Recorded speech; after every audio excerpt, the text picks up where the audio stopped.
Hello, it is me, and I'm going to do a PCSX Emulator how-to. Now, this is not really a guide, this is just what works for me.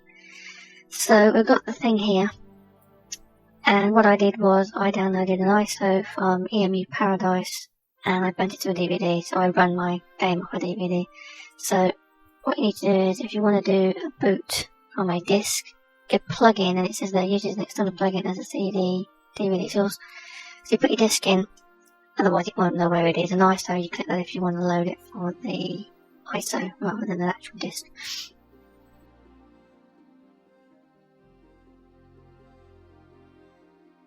Set that up for your DVD disc, or you go for an ISO and you can do the ISO thing. Right, emulation settings. This recompiler thing, I left that, that's been standard, I didn't change that. And that one there, you leave that alone. This one and this one, leave them where they are. I don't know what that does, I never fiddled with it.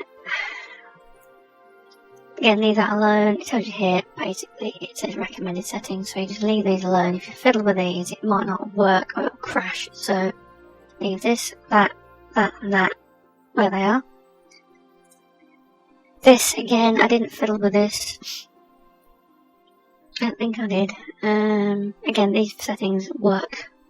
Now, when I did my video, it went a bit laggy. So these would work normally on a full screen or in a larger window. I went 640 by 480 when I recorded it. So if you've got a Core 2 Duo or faster with a couple of gig and a reasonable graphics card, this should work generally. So these settings should work if you've got a better computer than what I've got. I went 4:3 because it just fits the screen better. You can go widescreen, whatever. And you can type in your screen. I went very small because I was recording it, but you can go 800 by 600 or 1280 by 1024 or whatever. And you can disable these things, you can hide the mouse cursor. But I just left that ticked. The rest of these, I left them off. Speed hacks. Now this thing here, if you go to this end, everything runs faster. But it kind of is no longer faithful to the original exact workings of a PlayStation 2. So if you go to this end here, default cycle rate totally matches the actual speed of a PS2. But this went choppy for me, so I tended to put them up towards the top, which is the E cycle rate. So it speeds them up. I went right to the top, but it can cause the full motion video and cutscenes to play up a little bit. Same for this one, I just have them as high as I can go because my computer struggles a little bit. If you've got a faster processor, you could bring these down, but I tend to keep them towards the top. I'll leave these on, fast disk access, yeah, and when it says not recommended, don't tick it, basically. Just leave them on this. Good speed up, high compatibility, this thing here, what's that? Anything that's recommended or speed up, just tick them. Again, we move on to the game fixes. I left most of these blank. You can fiddle with these if you've got a game, like, what's this? Tales Destiny, I don't know what these are. These, if you've got a specific game that has a problem with this emulator, you check that box. So I've done all these. Now, memory cards, I don't know memory cards, I don't know what that is. I just saved when I play the game. I'll have to load the thing up in a minute. You can save or load rather than using memory cards. Audio has, this audio was really laggy for me. You can have fastest bad quality, but it would sound poor. I stuck in a linear, it sounded okay, it sounded fine. When I wasn't recording, it didn't glitch. When I recorded, it went a little bit laggy and slightly clicky. And you can go this, if you have the actual top end ones, it can be really poor or almost impossible to work properly, so leave it on that. Disable effects processing, speed up. Skip reverb effects, yes, if you want the real, original, nice sound, you got a fast enough machine, and you would uncheck that box, but I would leave that checked because it's very processor intensive to leave it in the original processing mode. Leave that out, leave that out. No sound, it will basically have no sound. And if you go high, it goes like if you've got really good sound. Again, if you've got another powerful computer, it would be one of these high ones, but I left it on the recommended one. And we have volume up, high latency. You can fiddle around with this a little bit. and it can clear it up. Most of the problems I had was when I was recording it, so if you're just playing it, you're not going to record it, you could have settings higher or lower than these, but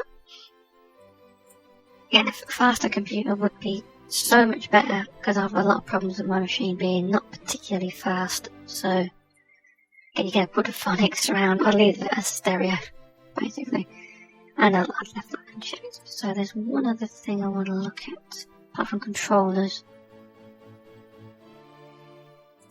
I've done that one. There's a whole thing with the...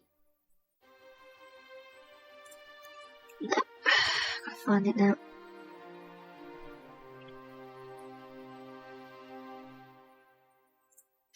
This thing here, if you have an older version of PCSX 2, you get like GSD 9, which isn't so good. And if you get the later version, like this one, you can have a much better way of dealing with the graphics, basically. So I left it on default. You can go to, this is my graphics card, ATI Radeon HD 5670. I left it on default. You can switch between the two, but don't go for software, because on these it's very slow. I just leave it on DirectX 11 because that's what the system has. I did try an XP and it kept crashing and it was very poor. So DirectX 11, you can experiment if you want, you can do whatever you want, but I found this is what works for me. Again, we don't use any scaling to leave it on custom. I left it on this. If it didn't have 1024, type in 1024 on both of these. Enable shade and boost, that's a whole bunch of, looks like gamma, I think that is. And these settings here, we just leave it pretty much stock. What's this? I don't know if I have this half pixel offset and this Netflix free games.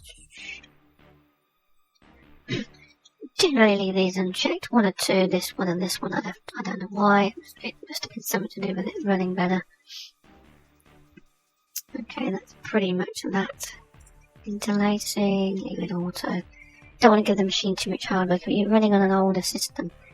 You'll be giving the system too much to do and it'll play it. But again, it was recording that tended to mess my thing up more than just playing it normally. What else have we got? Controllers was a pain. I had to write this all down.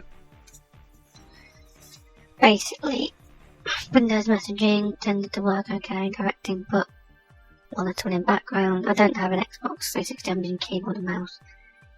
Windows messaging as well left, start without mouse focus, because you want to be able to mess about setting up your Windows, like you just put this at the bottom. If you're doing it in a window, you can save and load with the mouse, and you have to unbind the mouse, so I'm leaving these.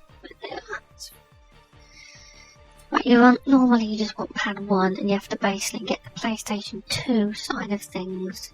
Yeah, these are the keys on the buttons on the pad, and you have to bind them to a key. Now I wasn't familiar with triangle and square, circle. These are essentially like an action button, and then you've got what is it? Jump. It's been such a long time since I did this. Grapple, crouch, action, this kind of thing. So that's what those are. And you got your up, down, left, right. Left stick is up, down, left, right. These are your shoulder buttons. And you want your mouse. And you want to unbind the mouse if you're using a mouse. Just letter M, because if you tend to get locked into the screen, I had no idea how you actually escaped to get out of the actual screen, so that was annoying. And you have to basically go, if you wanted to do select, pick a left stick left.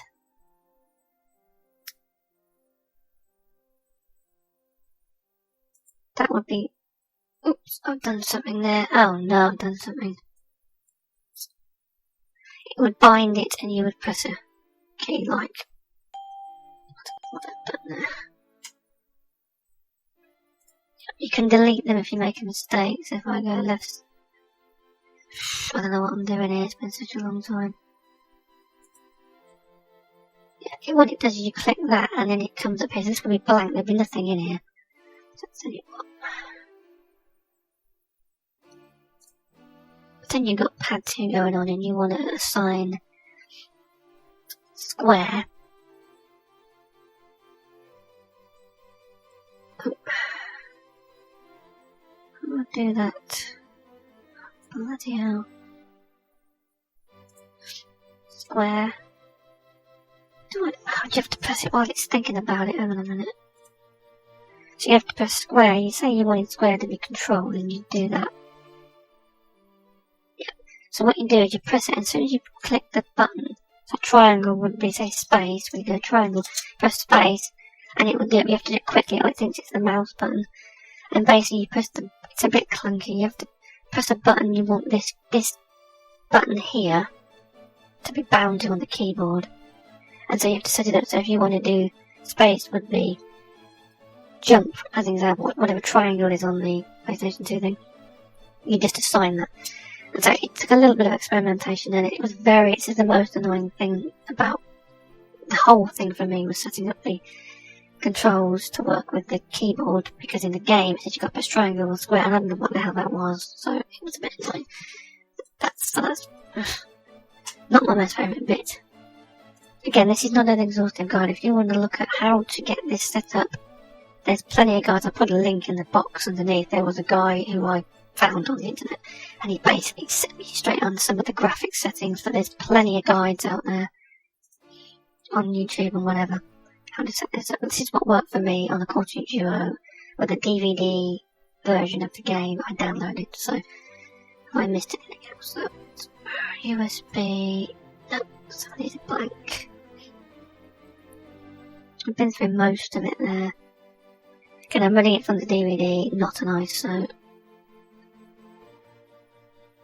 Because when you actually, earlier when I started it, it came up with a whole thing. I thought I wanted to completely start again. You can skip all that and then just go and download your BARSes, of course, which is what I had to do. I did this from scratch. I get very impatient, so I'm always going, oh, how do I do this? How do I do this? Download the BARSes, get European and American one. It was all on the EMU Paradise site, which is where I got all my stuff from.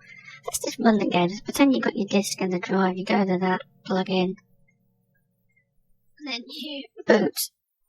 And my DVD starting up. Let's get this out of the way. Might go make my thing go a bit slow because I'm recording the entire desktop here. There it is. And it's running the thing there. So when you're running the DVD, you've got to remember that if you want to save, you have to let the game load first, or it won't work.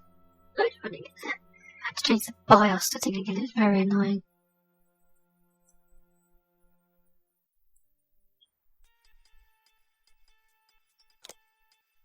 It's doing the thing. It tells me here what's going on. If there's a problem, it'll come up here.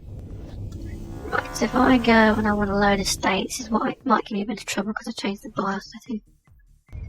There we go. And then when you want to go into the window, because I can't move Lara around properly, I have to click the screen, then bind the mouse, and then I can use the power key. It's gone very slow. Again, my computer's not particularly fast. It's called Duo.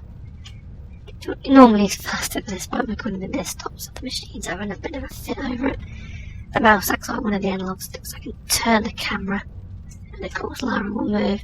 When you want to unbind, press with the mouse, and it's still running, of course, but I can't turn Lara around because I haven't got the analog stick because it's mapped to the mouse. And I click on here, and if I want to save, I go to save, and then I click pick a spot, and then do that. Then when I load, I just go to another slot. If you're really stuck, go and look at the tutorials on YouTube. There's plenty of them. There's people who've gone way further into this thing than I can. And I hope this helps somebody out. So thanks for watching, and until next time, bye!